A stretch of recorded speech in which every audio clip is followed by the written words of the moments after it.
Something isn't working and you can feel it. Not because you haven't tried hard enough. Not because you lack the right tools. Because the entire mechanism seems to be operating in reverse. And the harder you push, the further reality pulls away. You already know this feeling. There is a law that nobody teaches directly because it challenges everything we've been told about achievement, about creation, about will. It isn't a spiritual law in the sense you probably imagine. It's a law of function, like physics but applied to consciousness, like engineering but of internal state. And it begins with a paradox that most people avoid because it's too uncomfortable to accept. The paradox is this: the act of trying to create can be the exact mechanism that prevents creation. I'm not saying you shouldn't act. I'm saying there is a radical difference between action that emerges from alignment and action that emerges from tension. And that difference, invisible to anyone observing from the outside, completely changes what reality produces. Let's enter this precisely, because what is being dismantled here is not a belief. It's a mechanic. Think about what happens when you want something very intensely. The mind registers the desire. It also registers the absence.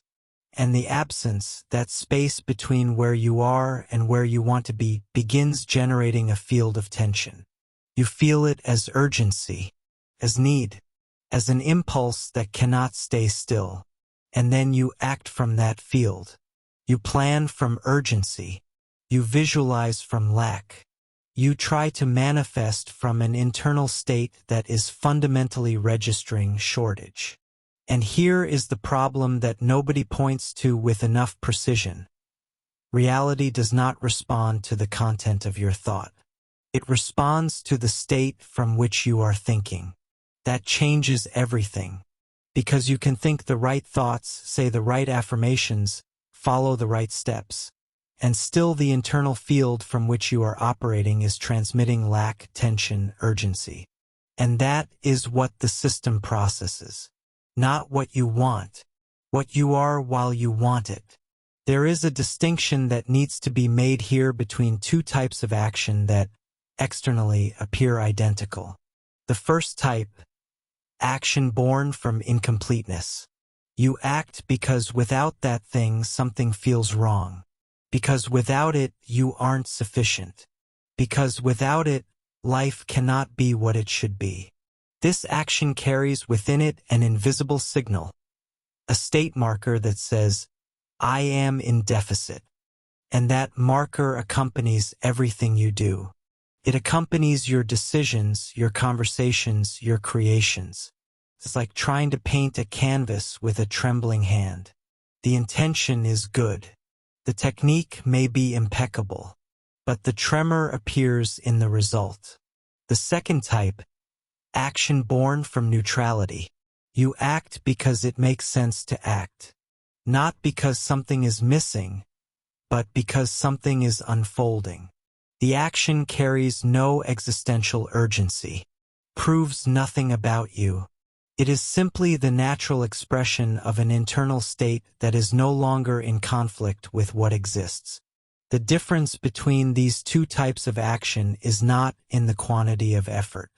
It is in the field from which the effort emerges. And the field, this is the point that most approaches completely ignore. The field has to be deliberately constructed. Or rather, the field has to be discovered. Because it already exists. What you need to learn is how to stop interfering with it. Here enters what I call the 0 point, not as a spiritual concept, as a functional observation. When the mind is not in defense mode, not in conquest mode, not managing a narrative about itself, what remains? What exists when you remove the effort of being someone who is trying? Most people have never arrived there. Not because it's too difficult, but because the mind interpreted the absence of narrative as danger. As if stopping trying were equivalent to giving up. As if internal silence were a form of death. But it isn't.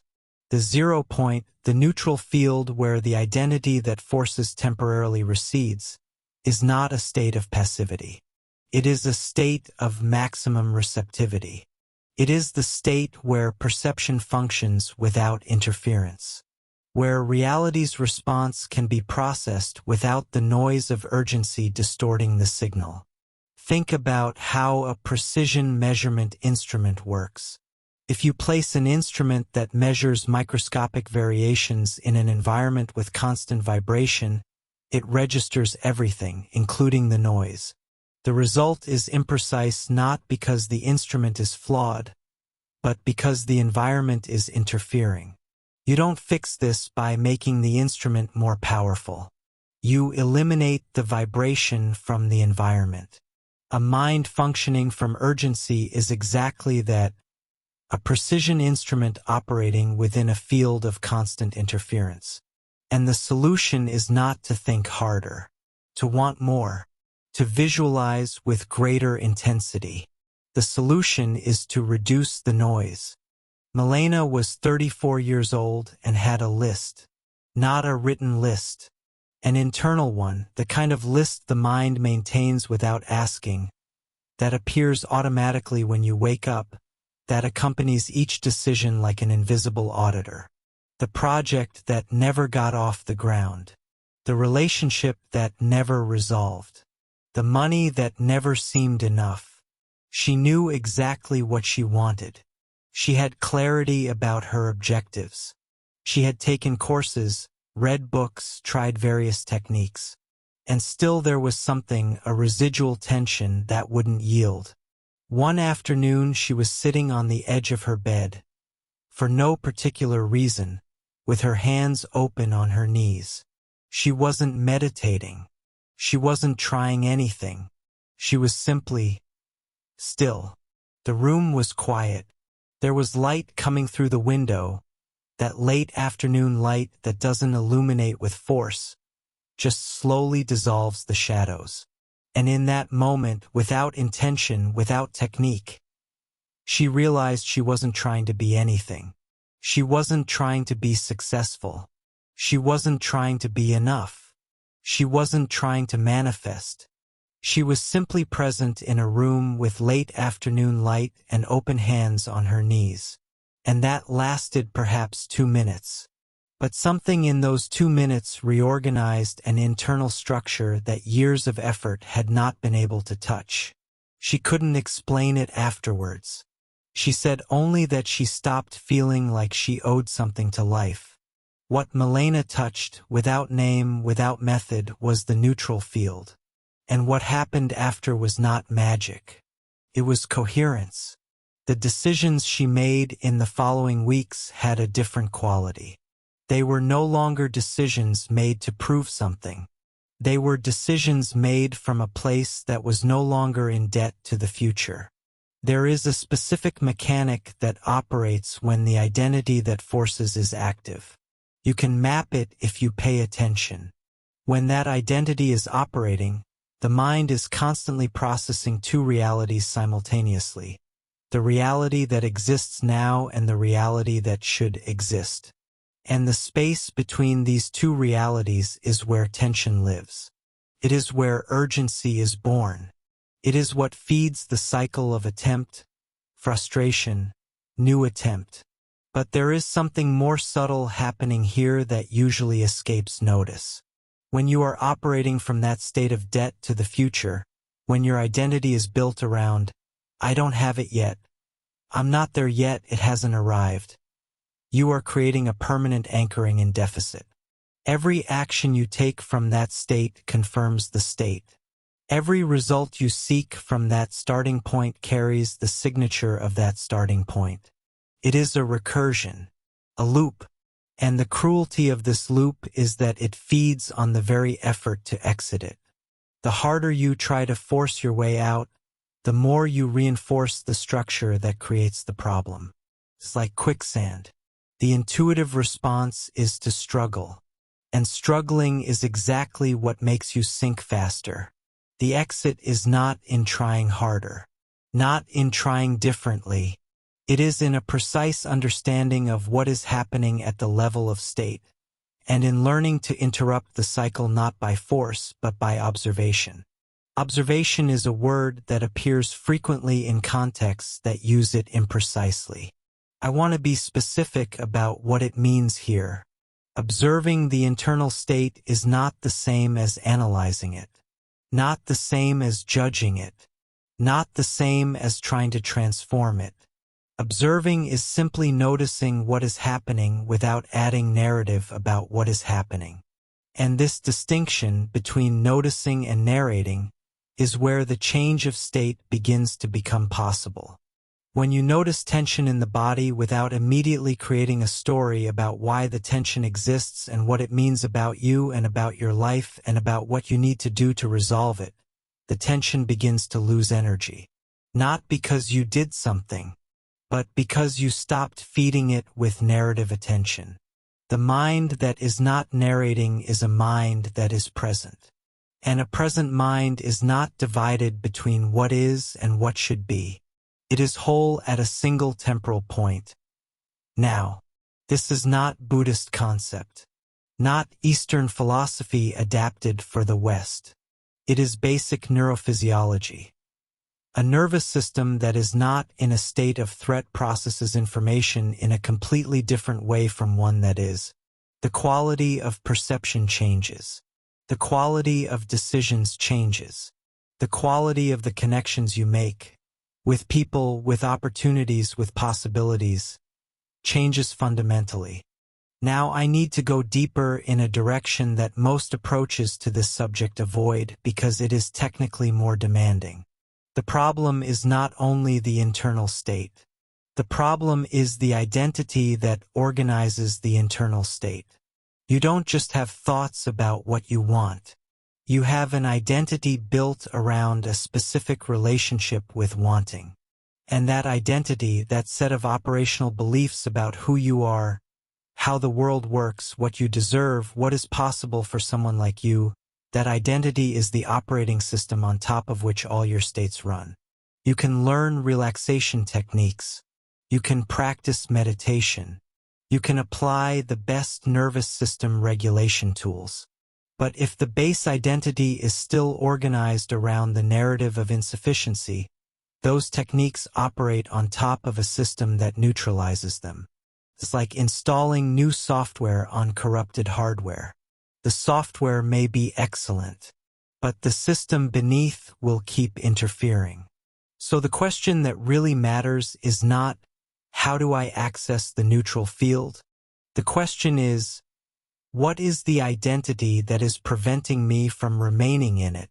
And that is a different investigation, more honest, more precise, more uncomfortable, not because it is emotionally devastating, but because it requires you to observe your own structure without the protection of the narratives you have built around it. Let's talk about what happens when that structure begins to dismantle. It isn't like a dramatic revelation. It isn't a moment of ecstasy where everything becomes clear at once. It is much more like when your eyes adjust to the dark. Gradual, almost imperceptible. And suddenly you realize you are seeing things that were there the whole time, that you simply couldn't distinguish because you were operating with the wrong light intensity. The identity that forces doesn't dismantle through catharsis. It dismantles through repeated observation. Through each moment in which you notice you are operating from urgency and decide not to feed the narrative that sustains the urgency. Through each time you notice the impulse to prove something and choose simply not to operate from it. This is not repression. Repression would be pushing the impulse down, ignoring it, pretending it doesn't exist. What I am describing is different. It is recognizing the impulse, understanding its origin, and deliberately not letting it determine the state from which you operate. The difference is subtle but fundamental. Repression increases pressure. Observation dissolves the source. There is a question that needs to be asked here, and it is a question that most people avoid because the answer dismantles something that was built with a great deal of effort. The question is, who would you be if you didn't need to achieve anything to be sufficient? I'm not asking about your list of accomplishments. I'm not asking about your goals. I'm asking about what remains when you remove the entire structure of, I need to arrive somewhere to be valid. Most people don't have an immediate answer. And that absence of answer, that small vertigo that appears when the question is truly asked, is data. It is information. It reveals that a significant part of the identity is organized around movement towards something that hasn't arrived yet. And that without that movement, there is a sensation of emptiness that the mind interprets as threat. But the emptiness is not a threat. The emptiness is the starting point. Not emptiness as the absence of everything. Emptiness as the absence of interference. As open field. As the absolute silence before any note, which is not the lack of music, but the condition that makes music possible. The absence of the identity that forces doesn't leave you empty in the sense of drained, directionless, purposeless. It leaves you available. And availability is a completely different quality from urgency, though it may produce actions that externally look very similar. I want to address something that is probably surfacing as a question right now. If I shouldn't act from urgency, if trying can be the problem, then what exactly should I do? Sit and wait for things to happen? No. That is a false dichotomy that appears automatically because the mind accustomed to operating in tension mode cannot easily conceive of a third way. For it, the options are force or give up, try or stop, and anything that isn't forcing looks at first glance like stopping. But there is a third way, and it is the most efficient of the three, not despite not using tension, but precisely because of that. The third way is action from alignment. Alignment here is a technical term, not a poetic one. It means that the internal state, the understanding of the external context, and the direction of action are all pointing the same way without internal contradiction, without conflict between what you want to do and what you feel you should do, without the background noise of an identity that needs to prove itself. When these three elements are aligned, action has a different quality. It is more precise, more economical. It produces results with less friction, not because the world magically cooperated, but because you stopped creating additional resistance with your own internal state. It's like the difference between swimming against the current and learning to use the current. You are still swimming. There is still effort. But the effort is now in harmony with the movement of the system around you, not in constant opposition to it. There is an aspect of this mechanism that is especially difficult to grasp without direct observation, so I will try to map it as precisely as possible. The reality you experience is not objective reality. It is reality filtered through your state of perception. This is not relativism. It is not saying that reality doesn't exist or that everything is projection. It is saying something much more specific, that what you can perceive, the opportunities that appear in your field of vision, the connections you can make, the possibilities you can identify, all of this is directly affected by the internal state from which you are perceiving. A nervous system in urgency mode is operating with a very specific filter. It looks to confirm the urgency. It selects, from the available field of information, exactly the evidence that sustains the narrative that things aren't working, that time is running out, that what you want is moving further away. Not because it is malicious, but because that is the operating mode of a system that has interpreted the situation as threat. A system operating from the neutral field, from the absence of identity in deficit, processes the same field of information in a completely different way. Not because external reality changed, but because the filter changed. And with a different filter, things that were there the whole time become perceptible. Possibilities that you were literally unable to see, not from lack of intelligence, but from excess of interference, begin appearing in the field of awareness. This explains something that many people report when they undergo a genuine state change, the sensation that opportunities suddenly appear. Reality didn't change, perception changed, and a different perception processes the same reality and extracts from it a completely different set of possibilities. Now let's talk about coherence, because coherence is the central mechanism of what we are dismantling here, and it is also the mechanism that most people seek without understanding exactly what they are seeking. Internal coherence is not the same as behavioral consistency. It is not about doing the same things every day, following the same routine, maintaining the same habits. Coherence, in the sense that matters here, is the absence of contradiction between what you feel, what you think, and what you do. It sounds simple, but observe with precision what happens in practice. You want something, and at the same time you believe at some level that you don't deserve that thing, or that it's unlikely to arrive, or that people like you don't usually get these things.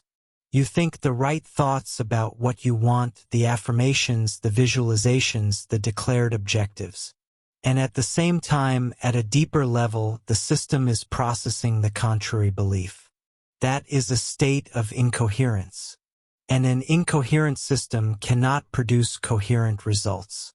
It is like trying to drive with one foot on the accelerator and the other on the brake simultaneously.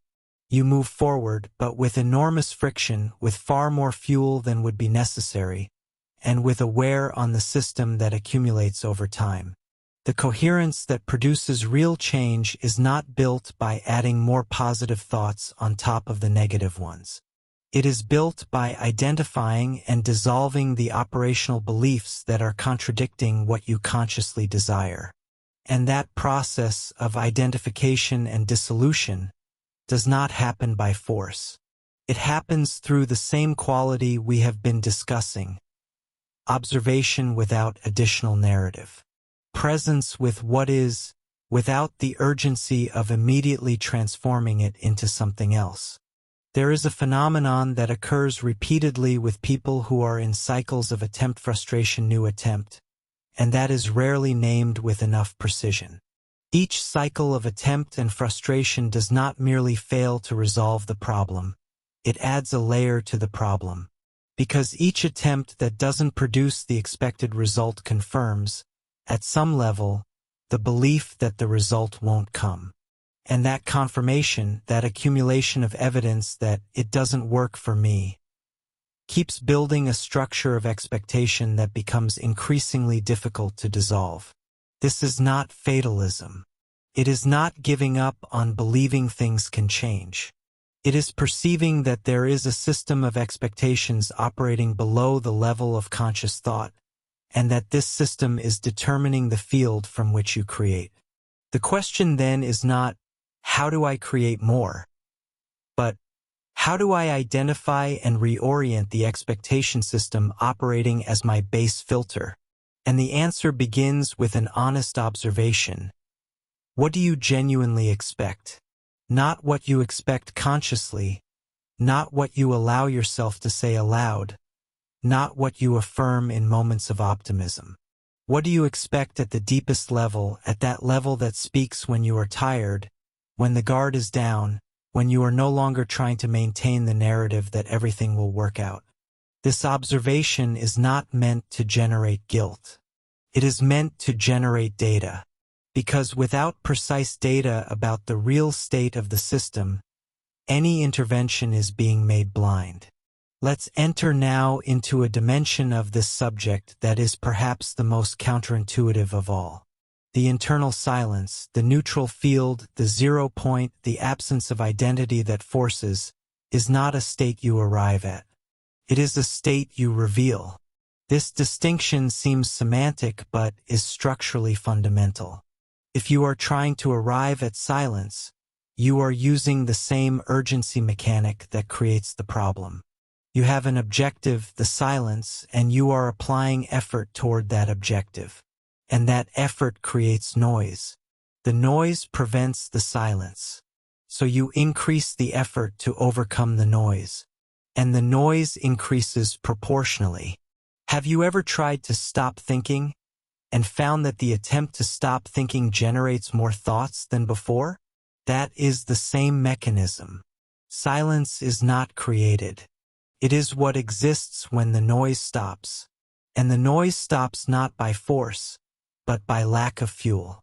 And the fuel of noise is narrative attention, the story you tell about what is happening, about what should be happening, about who you are in relation to what is happening.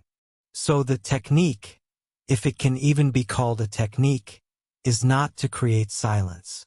It is to identify what is generating the noise and stop feeding it. Not suppress, not combat, just not feed. Observe the thought arise. Recognize that it is a thought, not a truth, not a command, not a definitive description of reality. And let it complete its natural cycle without adding additional energy to it. A thought that is not fed by narrative attention has a short life. It appears, processes, and dissolves, the same way a wave that has reached the shore doesn't stay there. It recedes because the water returns to the sea. The problem is when you hold the wave, when you carry it inside the house, when you name each drop, when you document each movement. Then the wave stays, not because it is permanent by nature, but because you made it permanent through the attention you applied to it. There is a question that naturally emerges from this point, and it is important enough to be addressed directly. If internal state determines so fundamentally what you perceive and what you create, if the neutral field is a condition for coherent results, then why isn't this understanding everywhere? Why isn't it taught systematically? Why do most approaches to change, to creation, to personal development still center on techniques that operate at the level of thoughts and behaviors without descending to the level of state? The answer has multiple layers, but the most relevant is this: what works doesn't sell as well as what appears to work immediately. A technique that says do X and Y will happen tomorrow is marketable. An understanding that says change begins with a fundamental reorientation of the state from which you operate, and this process takes time and requires honest observation of internal structures that may be uncomfortable to see. That understanding is far less seductive to someone in urgency. And the irony is that urgency, the state in which most people find themselves when seeking change tools, is exactly the state that makes the more superficial tools appear more attractive. Because when you are in urgency, you want a quick solution. You don't want to hear that the problem may be in the structure that is generating the urgency. But hearing this, really hearing it, not as criticism but as data, is the first moment in which something begins to move. I want to talk now about what happens after. Not after as a guaranteed result promise, but after as a description of what typically emerges when someone begins genuinely operating from a different field. The first thing that usually changes is not what's on the objectives list. It is the quality of everyday decisions. The small decisions, how you respond to an unexpected situation, how you process feedback, how you react when something doesn't go as planned. These decisions begin to have a different texture, less reactive, more deliberate, not because you are making an effort to be deliberate, but because the field from which you are operating is no longer generating the urgency that was turning every event into a potential threat. And decisions of different quality, repeated over time, produce trajectories of different quality. Not linearly, not predictably, not according to a schedule you can plan, but consistently. The second thing that changes is the relationship with time. When you are no longer operating from the urgency of needing to arrive somewhere that hasn't happened yet, the experience of time changes. Not that you become indifferent to the future, but the tyranny of the future over the present diminishes. And with less pressure from the future, the present becomes a different place. More habitable, with more information available, with greater access to the nuances of what is actually happening. And the third change, which is perhaps the most significant, is the relationship with results. When you are no longer emotionally dependent on a specific result to validate who you are, you paradoxically become able to create toward results with far greater effectiveness. Because the fear of not arriving there stops interfering with the process of arriving there. There is something that needs to be said clearly about what we are not saying here. We are not saying that effort is unnecessary. Not saying that objectives don't matter. Not saying that you should become indifferent to results or passive before life. We are saying that the quality of effort matters more than the quantity. That the origin of effort, the state from which it emerges, fundamentally determines what it produces. That there is a way of wanting something without desperately needing that thing, and that this way of wanting is far more efficient than urgency because it doesn't carry within it the noise that interferes with perception and action. Conscious non-doing is not inaction.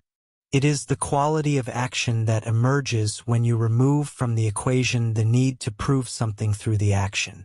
And here is the final and perhaps most important distinction of everything that has been said. There is a difference between acting to create and acting to become.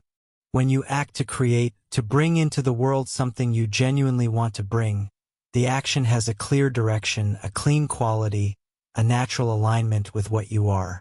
When you act to become, to transform yourself into someone who deserves what you want, to prove to yourself or others that you are capable, the action carries with it all the weight of the identity that needs validation.